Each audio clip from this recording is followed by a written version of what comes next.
교통사고에서 비교적 자주 다치게 되는 발목 외측 복사골절, 그에 따른 후유장애는 무엇이 있을까요? 평상시에 발목을 살짝만 접질려도 수일간 걸을 때마다 통증으로 짜증나고 상당히 불편하였던 기억들이 누구에게나 한 번쯤은 있었을 겁니다. 더욱이 한 차례 접질렀던 발목 관절은 이후에도 비슷한 상황에서 지속적으로 접질리는 상해가 반복될 가능성이 높으며 아마 이러한 상황을 몸소 겪으신 당사자들이 적지 않게 있을 것이라 생각합니다. 심각해 보이지 않는 삐끗한 정도에도 일상생활에 지장을 초래하는데 만약 발목골절이 발생하였다면 비교도 못할 만큼 고통스럽고 불편할 것입니다. 오늘은 바로 이러한 교통사고, 발목, 외측, 복사골절 발생 시 피해 당사자로서 처리받게 될 보상 부분은 어떠한 내용들이 있는지에 대하여 살펴보는 시간을 가져보겠습니다. 발목이 부드럽게 내번, 외번, 신전, 굴곡, 회전 등의 움직임이 이루어질 수 있는 것은 발목 관절 덕분입니다. 해당 관절은 정강뼈와 종아리뼈를 뜻하는 비골의 말단이 거골과 만나 형성되고 삼각 인대 등 다양한 연부 조직의 인대로 뒤엉켜 있기에 자유자재로 운동이 이루어지며 뼈들은 이탈 없이 관절의 안정성이 유지되고 제자리에 고정되어 있는 것입니다. 생각하는 것보다 발목 관절은 구조적으로 복잡하기 때문에 단순히 외측 복사골절이 발생하였다고 하여 그 글자만으로 피해자의 예우를 섣불리 짐작할 수는 없습니다.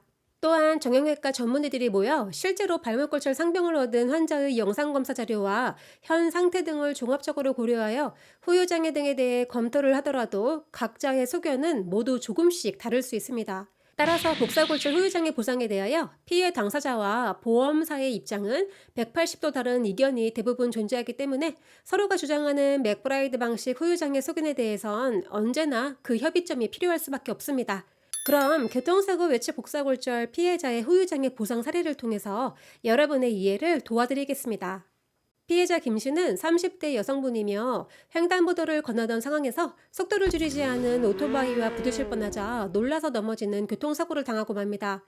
즉, 횡단보도 내에서 발생한 오토바이 비접촉 사고로 피해자 김 씨는 CT검사 등에서 복사골절 전이가 심하여 나사핀 고정수로 기본 6주 진단으로 치료 방향을 세우게 되었습니다. 김 씨는 발목의 수술 치료로 인한 흉터가 남는 것도 싫었고 공포감으로 가급적 비수술 치료를 희망하여 주치의와의 면담하였지만 수술이 적용되지 않는다면 발목 주변의 인대도 크게 손상될 수 있고 관절에 심각한 문제가 유발될 수 있다는 내용의 주치의의 권유에 따라 적극적인 치료를 받게 되었습니다. 시간이 지난 후 경과를 관찰하며 통원 내 물리치료를 받던 김 씨는 보험회사로부터 본인의 과실이 존재할 것이라는 이야기를 전해 듣고 너무 억울하여 인터넷 등에서 많은 검색 끝에 저희와 인연이 닿게 됩니다. 보험사의 실무로는 비접촉 사고라는 이유만으로 피해자에게 과한 가시를 책정하는 경우들을 종종 보게 되기에 면담을 통해 피해자가 겪은 비접촉 사고의 사실관계를 철저히 조사하였고 이와 관련된 사안은 뒤에서 언급할 손해사정서에 명명백백히 기술하게 됩니다. 손해사정에는 사실관계 및 법률관계의 내용과 더불어 김 씨의 외측 복사골절 후유장애 소견에 대한 부분들이 높은 비중으로 작성되었습니다.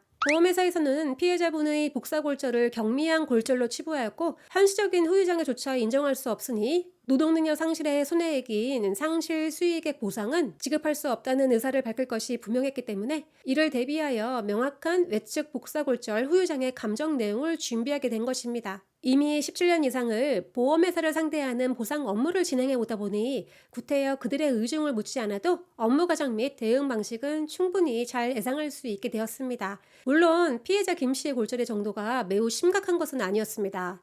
그러므로 보험사가 주장하는 부분들을 100% 반박할 수는 없습니다. 하지만 김 씨의 영상 기록을 포함한 진료 기록 전부를 면밀히 검토하고 현재의 발목 상태를 종합적으로 분석한 결과 3에서 5년의 한시적인 복사골절 후유장애 등은 충분히 주장할 수 있겠다는 확신이 서게 되었습니다. 피해자분들의 권리를 지키기 위하여 책임감을 갖고 최선을 다하여 작성한 손해사정서는 보험회사의 오랜 검토 끝에 매우 흡족한 발목골절 한시장에 3년에 해당하는 상실 수익액 등의 합의금 및 손해액을 이끌어내는 데 큰 도움이 되었습니다. 대인배상의 보상과 직원과 수차례 면담을 거쳐야 했지만 인내는 쓰고 결과는 달다는 말처럼 최종적으로 피해자분에게 감사 인사를 전해 듣는 것으로 해당 교통사고는 잘 마무리가 되었습니다. 이 영상을 보시고 각종 사고의 손해배상과 관련된 보상 문의를 주시는 모든 분들께 언제나 의뢰인 김 씨처럼 만족스러운 결과를 돌출해내겠다고 자신있게 말씀드릴 수는 없을 것입니다. 다만 보험회사 보상과 담당자와 저희는 각 사건 사고에 대한 시각이 전혀 다르기 때문에 부담감 없이 자신의 문제를 검토 요청차 상담을 신청해 주신다면 그 결과가 어떻든 많은 도움이 되시리라 믿어 의심치 않습니다. 본인이 입은 사고 피해가 어느 정도인지 혹은 보험사로부터 본인의 권리를 찾고 싶으시다면 하단 댓글이나 폰메일 또는 손사고 카페를 통해서 상담 신청해 주시기 바랍니다. 오늘도 시청해 주신 여러분 감사합니다. 다음에 또 만나요.